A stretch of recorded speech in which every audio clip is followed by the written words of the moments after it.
5 years ago, my parents decided I was old enough to figure life out. So they kicked me out the week after my 18th birthday. No safety net. No warning.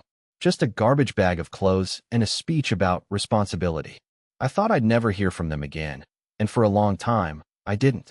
Now, after their golden child moved across the country, they've been calling me every week, begging me to move back in. And the truth is, I'm the one who stopped answering their calls, for a reason they'd never admit. I grew up in what outsiders would probably call a strict but loving household.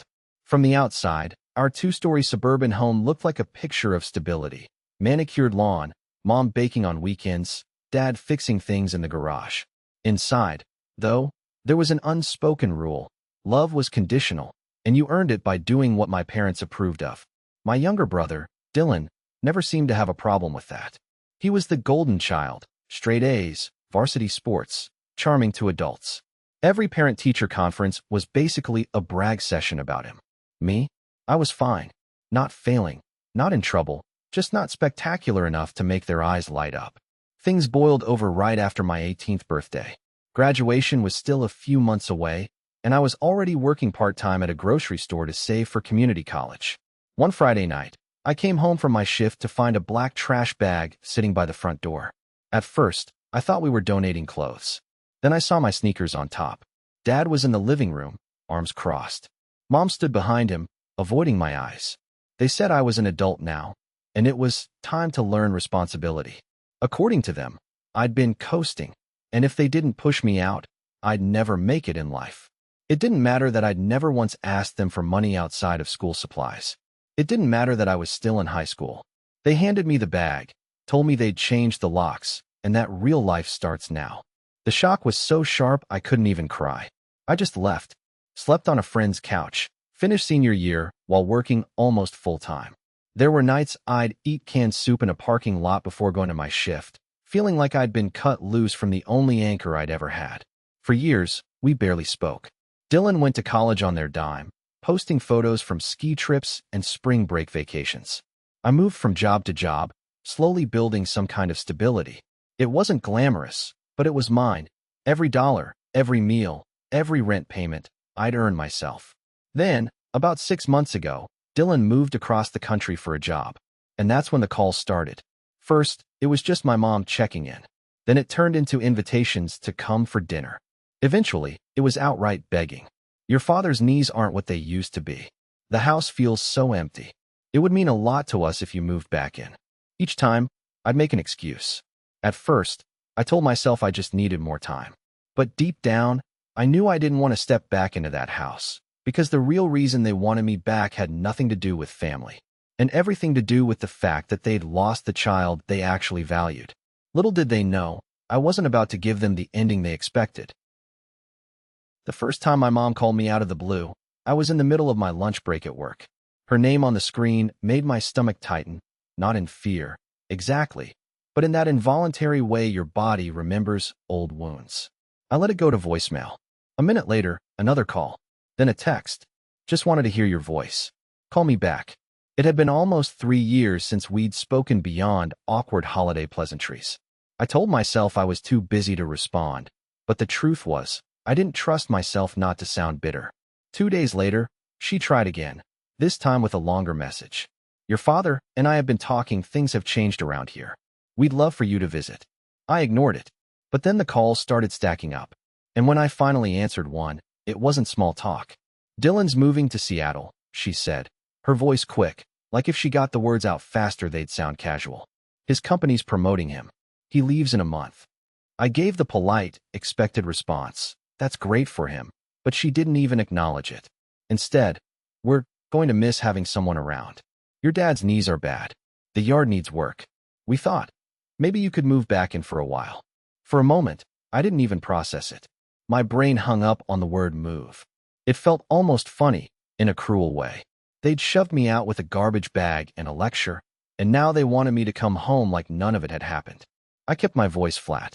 You mean, back to the same room you locked me out of at 18? Silence. Then the brittle tone I remembered from childhood. We did what we thought was best at the time. You're an adult now. We can talk about it like adults. That was my first red flag. Because when my parents said, like adults, what they really meant was, you agree to what we want, and we won't call it an argument. I told her I'd think about it, hung up, and sat in my car long after my lunch break ended. I wasn't angry, not yet. More unsettled. This wasn't a sudden burst of family affection. This was a pitch, and I hadn't even heard the full sales pitch yet. The next week, Dad called. He's not the talker in the family, so I knew something was up. No, how are you? No small talk. Just, we're getting older, and it'd be good to have someone here we can rely on. I wanted to laugh. When I needed someone to rely on, they'd handed me a trash bag and locked the door. But I didn't. I just said, I'm not sure I can rearrange my life right now. He pushed. It's not like you're tied down. You don't have kids. It'd be good for you, save money. That's when I realized this wasn't about family. It wasn't even about helping me. It was about convenience. They didn't want me. They wanted a live-in safety net. And they were used to getting what they wanted.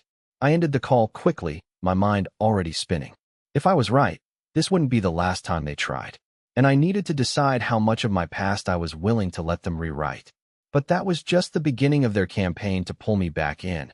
And the more I listened, the more I realized how desperate they'd become. The next wave of calls came faster, sometimes twice a day. Mom's tone shifted from, we miss you, to something closer to guilt-tripping. You know, it wouldn't kill you to spend some time with your parents, she said one evening, her voice soft in a way that used to mean she wanted something big. We were strict, but we always loved you. We just didn't know how to show it. That line hit me like a badly aimed dart. Not because I believed it, but because it sounded rehearsed. Like she'd been practicing for a conversation where she needed me on her side. A few days later, I got a call from my aunt. We're not especially close, so hearing her voice was unexpected. I heard you might be moving back home, she said brightly. That's wonderful. Your parents must be so relieved. Something in her tone made me pause. Relieved about what? She hesitated, just long enough to tell me she knew more than she should. Oh, just, with everything going on with the house. What about the house? I asked, careful to keep my voice light. Silence. Then, I should let them tell you. And she changed the subject. That was the moment a switch flipped in my head. Whatever this was, it wasn't just about loneliness or needing help with yard work. There was something bigger, something they weren't saying outright. That night, I dug through social media. Dylan's posts from the last few months told their own story. Family barbecues without me, posts about helping out around the house that stopped abruptly a month before his move, a vague caption about some big changes coming. It didn't take much imagination to piece it together. If Dylan had been doing most of the heavy lifting, literally or financially, then my sudden reappearance in their lives wasn't about repairing old wounds. It was about replacing him. I thought back to the way Dad said rely on like it was a job title. The way Mom offered to let me move back in, as if it were a favor to me, not them. 2 days later, my suspicion got confirmation. I stopped by the grocery store where an old neighbor, Mrs. Carter, still worked part-time. She'd always been the nosy but kind type. As soon as she saw me, she grinned. Your mom says you're moving back in. That's great. She said they can't keep up with the mortgage without one of you helping. There it was. The whole thing, laid bare between the cereal aisle and the freezer section. I played dumb. Mortgage. She nodded, lowering her voice like it was a scandal. They refinanced last year. Higher payments. Dylan's been covering a lot, but with him leaving, well, I thanked her and left before she could see my face tighten. On the drive home, I couldn't decide what stung more, that my parents were trying to rope me into bailing them out financially, or that they didn't even have the guts to say it directly. What I didn't realize at the time was that this was just the opening move. They had a whole strategy to make me feel obligated, and it was about to get a lot more personal. Then I found something that confirmed my worst fears and made it impossible to see their invitation as anything but manipulation. The confirmation came in the form of an envelope, though not one addressed to me. I was visiting a friend who still lived a few streets over from my parents, and while walking back to my car, I saw Dad's old pickup in the driveway. He was unloading groceries, and for a split second, I almost kept walking. Then I noticed a stack of unopened mail sitting on the porch table. One envelope had slipped loose and landed on the grass. Instinct made me pick it up. It was from their mortgage company. Now, I know I shouldn't have looked, but the way Dad's eyes flicked to me, not angry, just alert, told me exactly what I was holding. He took it from me fast. Thanks. Just bills. Just bills. Right. 2 days later, the proof landed without me even trying. Mom sent me an email titled, "Just Some Thoughts," with an attached PDF. I almost didn't open it, thinking it was one of those chain recipes she forwards to everyone. But it wasn't banana bread. It was a draft budget for what my life would look like if I moved home. There it was in black and white. Rent contribution, $900 per month. Utilities, $200 per month. Family groceries, $150 per week. And under household projects, basement renovation, Dylan's old room.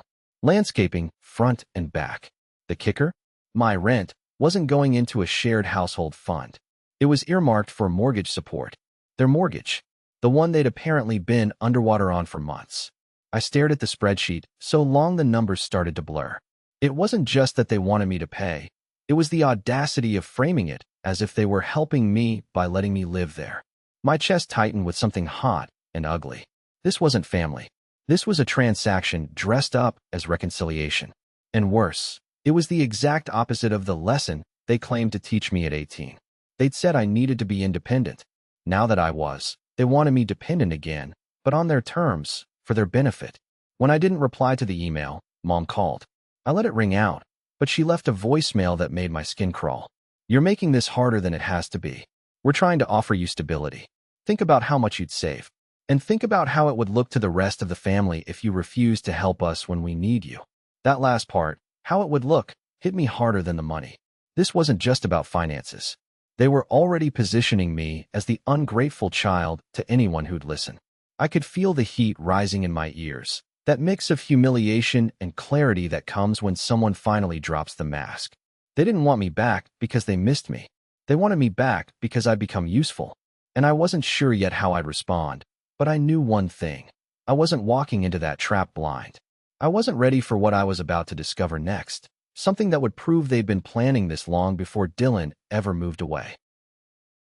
It was my cousin, Jenna, who accidentally gave away just how far back this had been in the works. We were catching up over coffee, the first time I'd seen her in months, when she leaned in and said, "So, are you excited about moving back home?"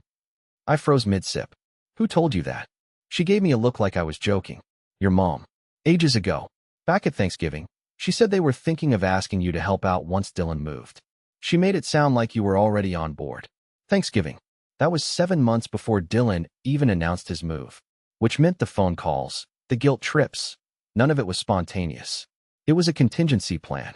I tried to keep my voice steady. "What else did she say?" Jenna frowned, thinking. "Something about how you've always had it easy compared to Dylan, and that it was time you contributed." That hit me like a gut punch. Easy. I'd been living paycheck to paycheck since I was 18. No tuition fund, no free rent, no safety net. And yet, in their version of events, I was the one coasting. That night, I couldn't shake it. I went digging through old emails, texts, anything that might confirm what Jenna had said. And buried in my inbox, I found it. A group email chain from last year about family updates. One reply, from Mom to Aunt Lisa, jumped out at me. "If Dylan takes that job offer, we'll see if my name will finally step up. We can frame it as a win-win. They save money. We get help." It was like reading the blueprint of a con in which I was the mark. They'd literally discussed framing it, as if my life was some PR problem to manage. I closed my laptop and just sat there in the dark, letting the pieces rearrange themselves in my head. The speeches about families sticking together weren't about love or unity. They were leverage points. The "we miss you" messages were softening me up for a pitch I was never supposed to refuse. And the thing was, they believed their own narrative. In their minds, I owed them. Not because of anything they'd actually done for me after 18, but because they were my parents. That alone was supposed to be enough to erase the fact they'd kicked me out with nothing. I thought about confronting them right then. Calling, laying out every email, every conversation, and asking them point blank why they thought I'd fall for it. But a part of me, the part that had slept in cars and worked double shifts to survive, knew better. You don't walk into a fight without a plan. And if they'd been laying groundwork for months, I needed to do the same. So I started paying closer attention. Every call, I'd let them talk more than I did. I asked vague questions about how things were going and noted every answer. The picture that emerged was even uglier than I expected. Overdue bills, unmentioned repairs, and a string of favors they'd asked from neighbors that had clearly worn thin. It was bigger than guilt trips now. They were running out of options. And I was next on the list. This went so much deeper than I thought. And once I saw the full scope, I knew I couldn't just ignore it anymore. For the first time since the calls began, I sat down and actually thought about what I wanted, not what they wanted. A part of me still felt that old reflex to keep the peace.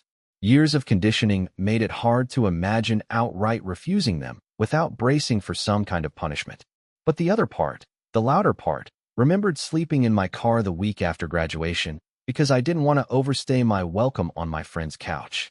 It remembered skipping lunch so I could stretch my paycheck for rent. It remembered how quiet my phone was back then, except for spam calls, because my parents never checked in. If I moved back in now, even temporarily, it wouldn't be helping family. It would be stepping back into the same imbalance that had pushed me out. The dynamic hadn't changed, the stakes had. Still, the thought of outright confrontation made my stomach knot. I knew how they operated: twist the story, make themselves the victims, and rally relatives to their side. If I said no bluntly, they'd make sure the entire family heard their version first. So I started building my own quiet counterplan. Step 1. Gather proof. Not because I needed it for myself, I knew the truth, but because I wasn't going to give them any room to spin this as me overreacting. The budget PDF, the email chain, even the casual comments from relatives, I saved everything. Step 2. Buy time. Every time they called, I'd say things like, "I just have to finish up a project," or "let me see how work goes this month." Enough to keep them talking, revealing more. Step 3. Decide the endgame. This was the hardest part. Did I want to slam the door with a final no and block their number? Or did I want to let them dig the hole deeper and expose themselves to the same relatives they'd been using as leverage? Part of me craved the second option. I wanted them to feel the sting of their own words turned against them, the same way I'd felt at 18. But another part of me hesitated, not out of mercy, but out of caution. Because once you go that far, there's no walking it back. One night, I found myself scrolling through old photos on my phone: graduation, my first apartment, the used car I'd bought outright after years of saving. I realized something. Every good thing I'd achieved since 18 had happened without them. Not in spite of them, exactly, but certainly without their support. That clarity brought a strange calm. I didn't need them, and that meant I could choose my terms. I decided I'd give them one last conversation, but on my turf, with my rules. I wouldn't go to their house. I'd pick a neutral place, somewhere public enough that they couldn't try to corner me emotionally. And I'd make sure, by the end of it, there was no confusion about why I wasn't coming back. It wasn't going to be dramatic shouting or some movie-worthy blow-up. It was going to be the one thing they hated most: quiet, controlled refusal they couldn't twist into a tantrum. I spent sleepless nights planning every word. And when the day came, I thought I was ready. But what actually happened caught me completely off guard. I picked the cafe on purpose: small, quiet, and just busy enough that we'd be surrounded by strangers. When I arrived, they were already there, sitting side by side in the booth like a united front. Mom smiled too brightly. Dad gave me a curt nod. I slid into the opposite seat, setting my phone face down on the table, but keeping the recorder app running in my pocket. Not because I planned to use it, at least, not yet, but because I didn't trust how this conversation might be retold later. For a few minutes, we danced around small talk. Weather, traffic, Dylan's new apartment in Seattle.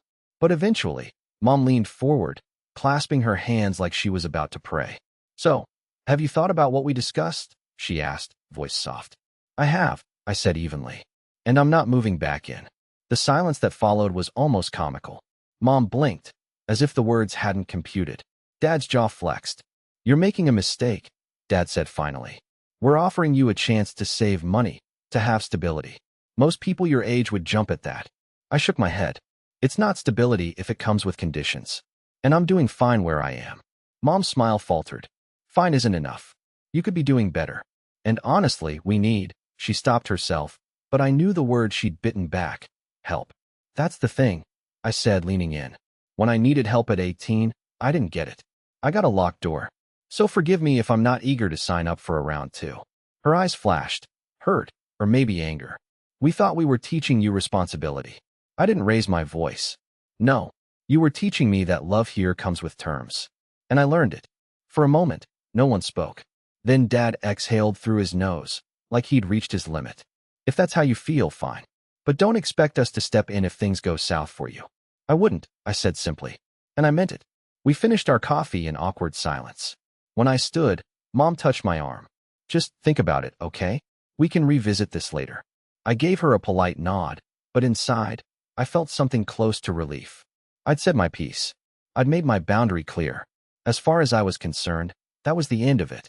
For a week afterward, the calls stopped. My phone was blissfully quiet.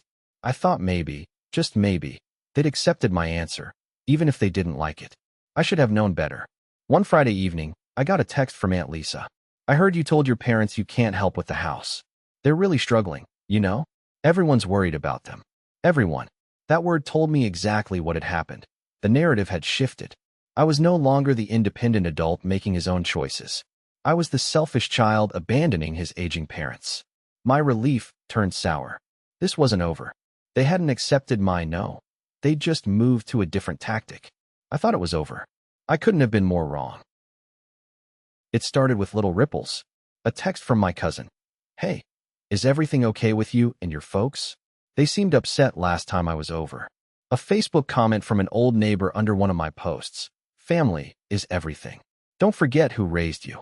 At first, I brushed it off as coincidence. But within a week, the pattern was too obvious to ignore. People I hadn't spoken to in years were suddenly reaching out, always with the same underlying message. Your parents need you, and you're letting them down. Then I got the group text. It was from Aunt Lisa, addressed to half the extended family, including me. It read, "We all know things have been tense lately, but family has to pull together in hard times. If anyone can help Mom and Dad right now, it's my name. They've done so much for him over the years. It's time to return the favor." The "done so much" part hit like a slap. I could almost hear my parents' voices in her phrasing. It was exactly the kind of selective memory they were known for. Within minutes, the replies started. Absolutely agree. It's not right to leave them struggling. We can all chip in, but it starts at home. I sat there, phone in hand, watching the family chat turn into a public tribunal. No one asked me for my side. No one questioned whether the story they'd heard was the full picture. And then, the kicker, Dylan chimed in from Seattle. I'm doing what I can from here, but yeah, my name is closer. Makes sense.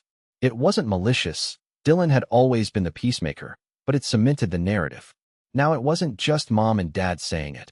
It was the golden child validating their version. That night, I couldn't sleep. My mind replayed every accusation implied in those messages, every memory of being the lesser kid. It wasn't just about money anymore. They were actively dismantling my reputation in the family. The next day, Mrs. Carter, the same neighbor who'd let the mortgage slip earlier, stopped me in the grocery store. Your mom says you're still thinking about it, she said, tilting her head. I told her I'm sure you'll do the right thing. The right thing. Another phrase that meant the thing we want. It became clear this was a pressure campaign. If they couldn't convince me directly, they'd use the court of public opinion. And in our family, public opinion meant every holiday dinner, every birthday, every casual coffee with a relative who'd heard just enough to pass judgment. I started to feel the old pull, the urge to give in just to make it stop. But then I caught myself. That's exactly what they were counting on. The same tactics that had worked on me as a teenager weren't going to work now. If they wanted to play this publicly, I could play it too, but with the truth. Before I made a move, though, I needed to see just how far they were willing to go. And as it turned out, I wouldn't have to wait long to find out. What happened next made me question everything, not just about them, but about how far I was willing to go to protect myself. The breaking point came on a Sunday afternoon when my phone buzzed with a message from my grandmother. She's never been one for texting, so seeing her name pop up instantly put me on edge. I don't know what happened between you and your parents, but I'm very disappointed in you. That was it. No greeting, no question, just a verdict. I called her immediately. She answered on the second ring, her voice cold in a way I'd never heard before. They tell me you refuse to help them, that you're living comfortably while they struggle to keep a roof over their heads. I tried to explain about the mortgage, about being kicked out at 18, about the months I'd spent scraping by alone. But every time I started, she cut me off. All I know, she said sharply, is they were there for you when you were growing up, and now it's your turn. You should be ashamed. When the call ended, I just sat there, staring at the wall. Shame was exactly what they wanted me to feel, not because it would change the facts, but because it would make me easier to control. That night, I didn't eat. I didn't sleep. I just kept replaying the conversation, wondering how many more people now saw me through the lens my parents had handed them. I could handle them twisting the truth to themselves, but watching it spread to people I actually respected, that was different. A few days later, the blow landed harder. My boss pulled me aside after work. "Everything okay at home?" he asked gently. I must have looked confused, because he added, "Your mom called. Said you might be moving back in with them and could use lighter hours. I told her she'd have to speak to you directly, but I thought you should know." I felt my pulse spike. They hadn't just invaded my personal life. They'd crossed into my professional one. Now my job was part of their leverage, too. Driving home, I gripped the steering wheel so tight my knuckles went white. It wasn't just embarrassment anymore. It was the realization that if I didn't act, they'd keep escalating until they got what they wanted. And by then, the damage to my reputation, my relationships, my stability might be permanent. For the first time in years, I felt the same powerless rage I'd felt the day they'd kicked me out. But this time, I wasn't 18. I had my own place, my own income, my own proof. I realized I had a choice. Keep defending myself one accusation at a time, or go on the offensive and end this for good. It wouldn't be pretty. It wouldn't be quiet. And it might burn the bridge completely. But sitting in my dark apartment that night, the decision became clear. If they wanted a public story, I'd give them one, the true one. And I'd make sure they couldn't twist it into anything else. I realized what I had to do to end this once and for all. I chose the battleground the same way they had, public and unavoidable. A family barbecue at Aunt Lisa's. Everyone would be there. Cousins, uncles, the neighbors who were practically honorary relatives. Exactly the same audience they'd been feeding their side of the story to for weeks. I arrived early enough to make small talk, to blend in. I could feel eyes on me, subtle and not so subtle, the weight of whispered judgments. But I didn't care. I wasn't here to win sympathy. I was here to set the record straight. When my parents showed up, Mom smiled like nothing had happened. Dad gave me that curt nod again, the one he uses when he's playing civil. I waited until everyone had a plate in hand and was sitting down before I made my move. I stood up, clinking my glass lightly. "I just want to say something, since there's been a lot of talk lately." Conversations died down. Dozens of faces turned toward me. Mom's smile froze. Dad's fork hovered midair. "I've heard from a lot of you," I began, keeping my voice calm, "about how my parents need help and how I'm supposedly refusing. I want to be clear about a few things, so there's no confusion." I pulled my phone from my pocket and opened the folder I'd been compiling for weeks. First, here's the budget they emailed me when they invited me to move back home. I read the line about $900 in rent, $200 in utilities, $150 a week in groceries, all going toward their mortgage. A few people shifted uncomfortably. Second, here's an email from last year where they discussed framing it as a win-win if Dylan moved away. Which means this wasn't about sudden hardship. It was a plan. Murmurs rippled through the group. Aunt Lisa looked down at her plate. "And finally," I said, locking eyes with Mom, "I was kicked out at 18 with a trash bag of clothes and told to learn responsibility. I did. I built my life without their help. Now they want me back. Not because they miss me, but because they want a live-in safety net. And when I said no, they went to all of you to pressure me into it." The silence after that was heavier than I expected. No one rushed to defend them. Mom's face had gone pale. Dad's jaw was rigid. "You can believe whatever version you want," I finished, "but I'm not moving back in. And I'm done being the villain in a story I didn't write." I sat back down. The tension hung in the air like smoke. A few relatives excused themselves to the kitchen. Others avoided eye contact. My parents didn't say another word to me that day. Later, as I was leaving, Dylan caught me by the car. "I didn't know they'd kicked you out like that," he said quietly. "They never told me." He looked genuinely shaken. That was the only acknowledgement I got, but it was enough. The damage to their narrative was done, and they knew it. For the first time in weeks, I felt like I could breathe. Finally, I'd said what needed to be said, and whatever came next, it would be on my terms. The fallout was quieter than I expected, but in some ways, that made it louder. No more calls. No more guilt-tripping texts. No more concerned relatives popping into my inbox. It was as if my parents had collectively decided that if they couldn't control the story, they'd rather not tell it at all. For the first 2 weeks after the barbecue, I kept waiting for some kind of retaliation, a long email, a dramatic letter, maybe even a surprise visit. Instead, there was nothing. And in that nothing, I realized I finally had something I hadn't felt in years: space. Dylan reached out a couple of times. He didn't apologize for his part in the pressure campaign. I don't think he fully grasped it, but he started asking real questions. Not just about me, but about what life had actually been like after I was kicked out. Those conversations were awkward, but they were honest, and that was a start. The rest of the family stayed split. A few relatives sent short, supportive messages after the barbecue, saying they had no idea about the backstory. Others went silent. I didn't chase them. I'd stopped needing their approval the day I realized my survival didn't depend on it. Work felt different, too. Knowing my parents had tried to pull my boss into this mess had been infuriating, but it also made me double down on my independence. I volunteered for new projects, saved more aggressively, and started looking into buying a place of my own in a couple of years. One evening, about a month later, I passed by my parents' house on the way to visit a friend.